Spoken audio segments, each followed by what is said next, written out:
Radio 1 ju prezanton ciklin e temave Mos u trishto.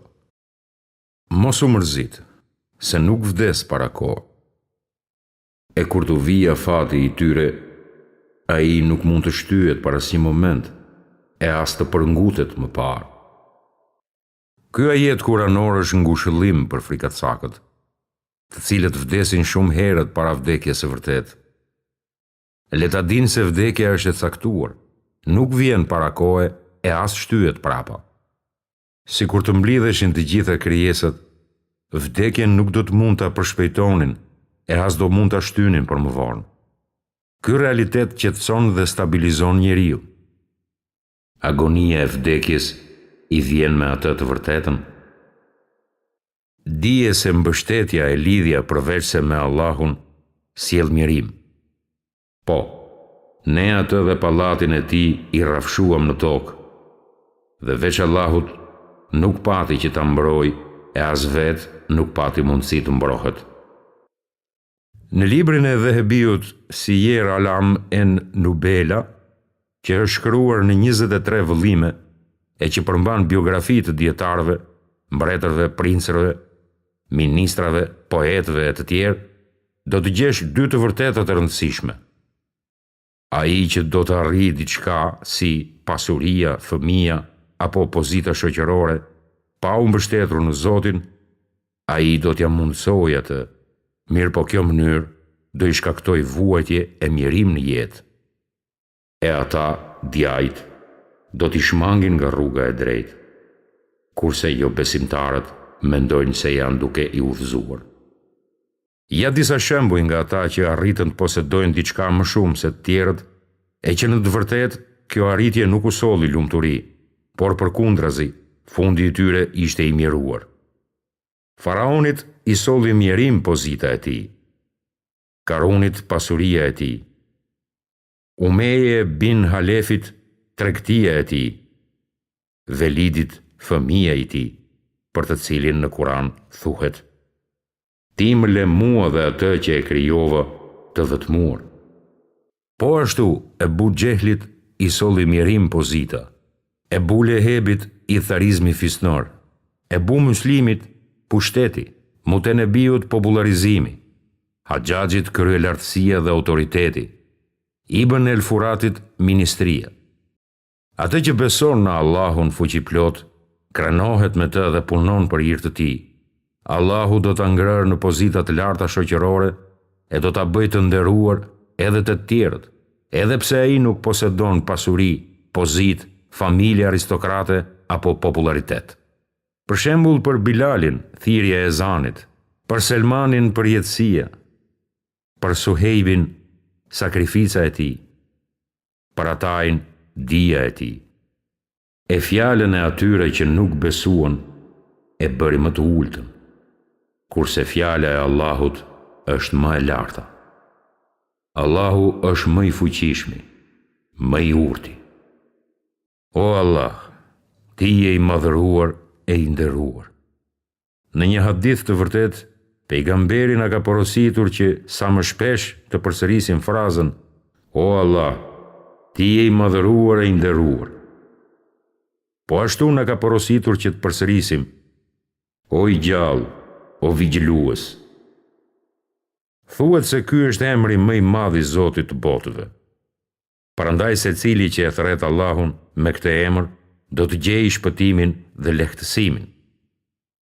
Përkujtoni kur kërkuat ndihmë prej Zotit tuaj, e ai ju përgjigj.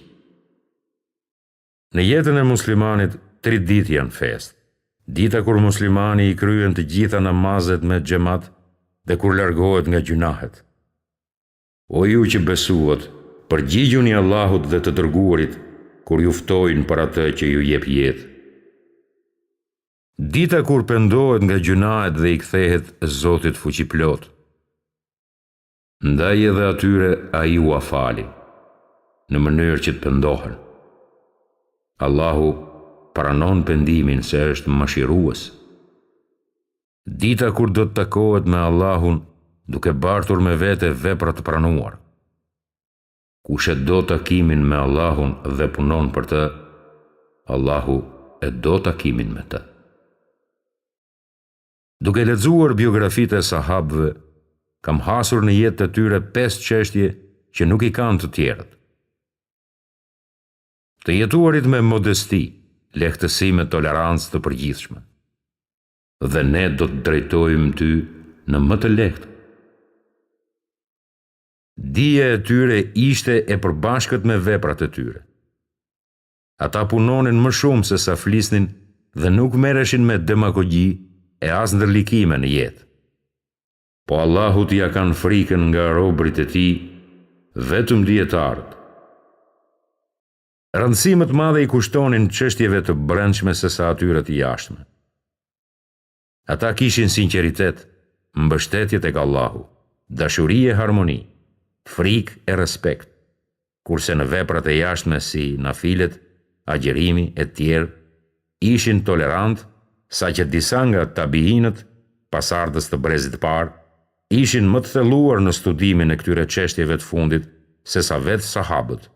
Ai e dinte se ç'kishin zemrat e tyre.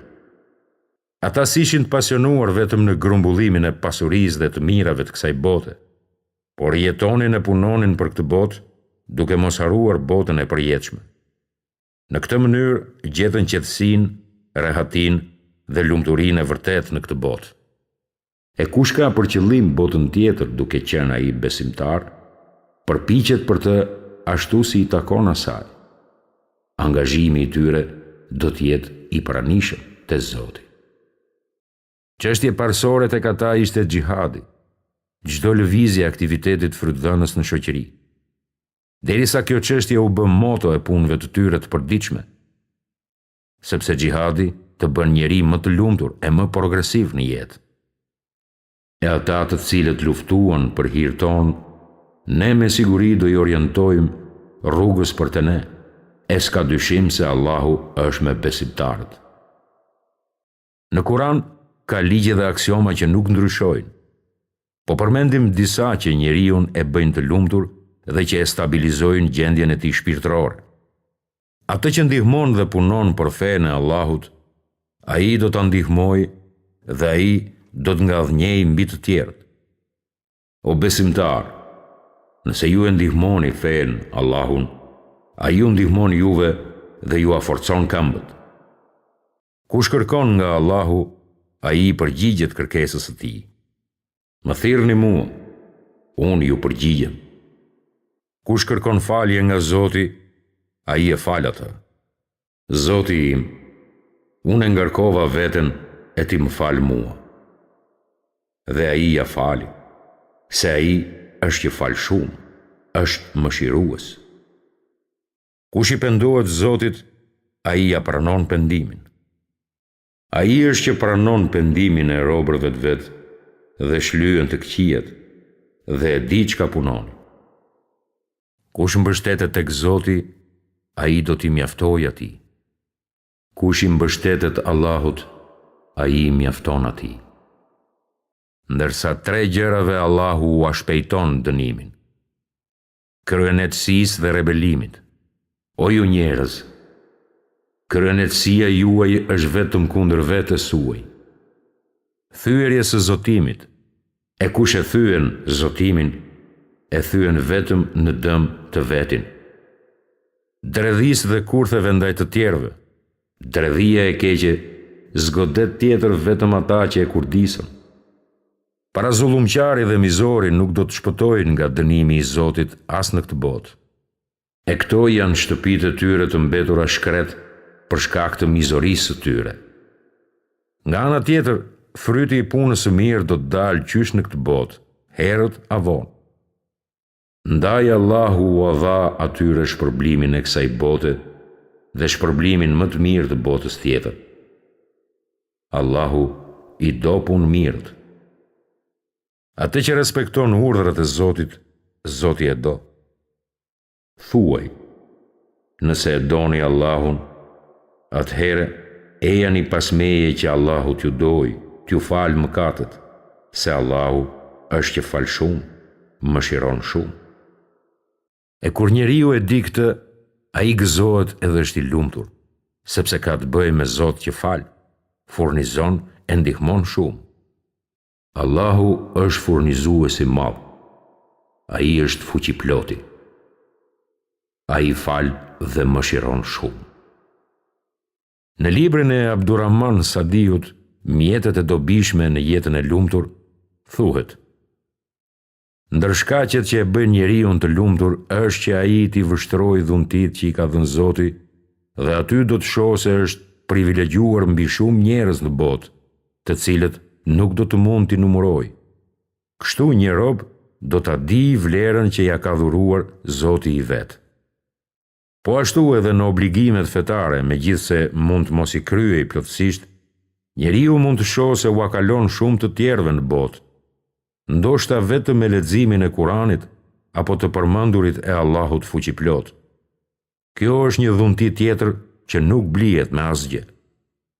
A se dini ju se Allahu nënshtroi për të mirën tuaj çka në qiej e në tokë dhe plotësoi ndaj jush të mirat e tij të dukshme, të fshehta, e megjithatë ka prej njerëzve që polemizojnë çështjen e Allahut, duke mos pasur as dituri, duke mos qenë të udhëzuar dhe duke mos patur libër ndriçues.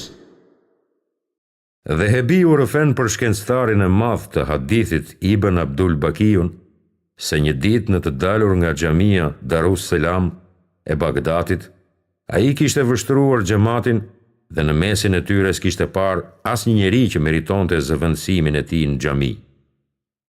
Allahu i madhëruar thot: i vlerësuam, i lartësuam ata, njerëzit, ndaj shumicës së krijesave që ne i krijuam. Transmetohet nga Esmaja, e bia e Umejsit, se pejgamberi i ka thënë: do t'i mësoj disa fjalë që t'i thuash në momente vështirësie. O Allah, Zoti im, unë nuk të përshkruaj ty asnjë partner. Në një transmetim tjetër thuhet: cilindo që e godet ndonjë shqetësim, mërzi, sëmundje apo vështirësi, dhe thot: Allahu është Zoti im, ai nuk ka partner, atij do t'i kaloj ajo që e ka goditur. Në jetë shpeshherë njeriu e godasin vështirësi e pikëllime, mirëpo nëse kërkon t'i zbus ato duke u mbështetur te Zoti fuqiplot, do ta arrijë këtë. E nëse mbështetja dhe shpresa e tij te Zoti është vetëm me fjalë, ai është larg ndihmesës së fuqiplotit. Si të mbrohesh nga smirëkeqi? Leximi i 2 sureve të fundit në Kur'an, të përmendurit e Allahut dhe lutjet në përgjithësi. Edhe prej dëmit të smirëkeqit, kur sipas smirës vepron. Mos ja shpalo sekretin tënd smirëkeqit, ziliqarit.